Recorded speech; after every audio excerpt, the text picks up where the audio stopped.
జయచంద్రన్ తన తీర్పులో ఇది ప్రజాప్రాతినిధ్య చట్టాన్ని ఉటంకిస్తూ కోర్టులు ఇలాంటి కేసుల్లో విపరీతమైన ఆలస్యం చేస్తే అది ఓటర్ల తీర్పును ప్రజాస్వామ్య స్ఫూర్తిని దెబ్బతీస్తుంది.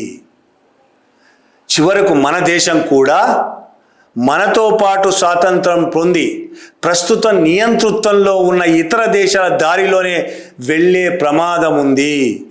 ఇది జస్టిస్ జయచంద్రన్ అన్నమాట. మీకు అర్థమవుతుంది అనుకుంటా. మనతో పాటు స్వాతంత్రం పొంది నియంతృత్వ పరిపాలనలో ఉన్న దేశం గురించి మాట్లాడుతున్నాడు ఆయన.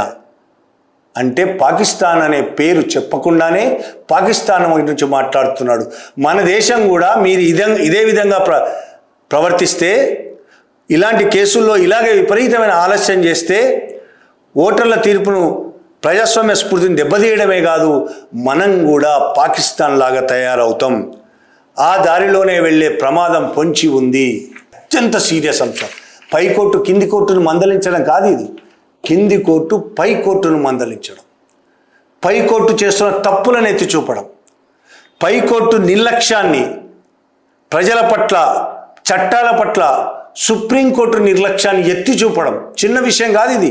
నిజంగా భారతదేశ చరిత్రలోనే ఇది మొదటిదని అనిపిస్తుంది. కాకపోవచ్చు, ఒకసారి చూడండి మీరు కూడా.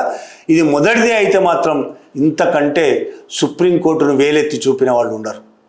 ఒక హైకోర్టు జస్టిస్, రేపు సుప్రీంకోర్టు దీని మీద ఏం మాట్లాడుతుంది ఏంది చూడాల్సి ఉంది ఇంకా.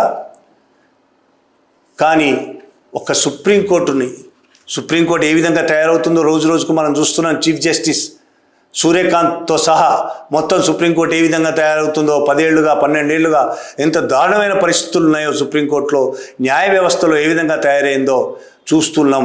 ఈ నేపథ్యంలో న్యాయ వ్యవస్థ కూడా బీజేపీ ఆర్ఎస్ఎస్ల కబంధ హస్తాల్లో చిక్కుకుపోయింది అని ఆరోపణలు వస్తున్న నేపథ్యంలో మద్రాస్ హైకోర్టు జస్టిస్ జయచంద్రన్ చేసిన వ్యాఖ్యలు ఖచ్చితంగా గుర్తుంచుకోవాల్సినవి.